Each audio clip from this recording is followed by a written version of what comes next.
ലക്ഷങ്ങളുടെ വരുമാനവും സോഷ്യൽ മീഡിയയിലെ പ്രശസ്തിക്കും വിട. നിങ്ങളുടെ നല്ല വെള്ളക്കാരൻ വൈദികനാവുന്നു.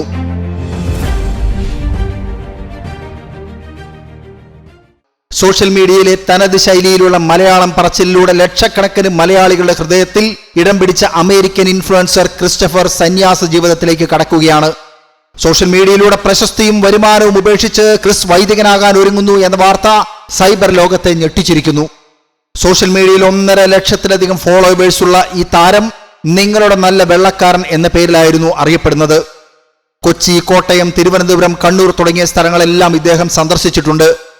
അമേരിക്കക്കാരനാണെങ്കിലും മലയാള ഭാഷയോടും കേരളത്തോടും ക്രിസ് പുലർത്തിയ സ്നേഹം വാക്കുകൾക്കതീതമായിരുന്നു. വിനോദത്തിനായി മലയാളം പഠിക്കാൻ തുടങ്ങിയ ക്രിസ് 2023 സെപ്റ്റംബറിലെ സർവൈവൽ മലയാളം വീഡിയോയിലൂടെയാണ് മലയാളി സൈബർ ലോകത്ത് തരംഗമായത്. പ്രശസ്തിയുടെ കൊടുമുടിയിൽ നിൽക്കുമ്പോൾ ക്രിസ്റ്റഫറിന്റെ ജീവിതത്തെ മാറ്റിമറിച്ച രോഗനിർണയം. 2023 ഒക്ടോബറിൽ അദ്ദേഹത്തിന് ക്യാൻസർ സ്ഥിരീകരിച്ചു. പിന്നീട് രോഗം 4ാം ഘട്ടത്തിലേക്ക് കടന്നു. അവസാന കാലമായി എന്ന് ഡോക്ടർമാർ വിധിയെഴുതി. എന്നാൽ 2025 ഈസ്റ്റർ ദിനത്തിൽ വലിയൊരു ഇടപെടൽ ദൈവം നടത്തി. നവംബർ മാസത്തിൽ അദ്ദേഹത്തിന് രോഗസൗഖ്യമുണ്ടായി. മെഡിക്കൽ ലോകത്തെ അത്ഭുതപ്പെടുത്തിയ ഈ സൗഖ്യത്തിന് ശേഷമാണ് അദ്ദേഹത്തിന് മനഃചാഞ്ചല്യം ഉണ്ടാകുന്നത്. ജീസസ് യൂത്ത് എന്ന പ്രസ്ഥാനം അദ്ദേഹത്തെ വളരെയേറെ സ്വാധീനിച്ചു.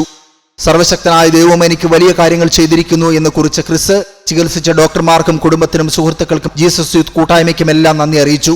ഇന്ന് സോഷ്യൽ മീഡിയയിലെ ഇൻഫ്ലുവൻസർ എന്ന സ്ഥാനത്ത് നിന്ന് ദൈവത്തിന്റെ വലിയ ഇൻഫ്ലുവൻസറായി മാറാനുള്ള പാതയിലാണ് ഈ 26-കാരൻ.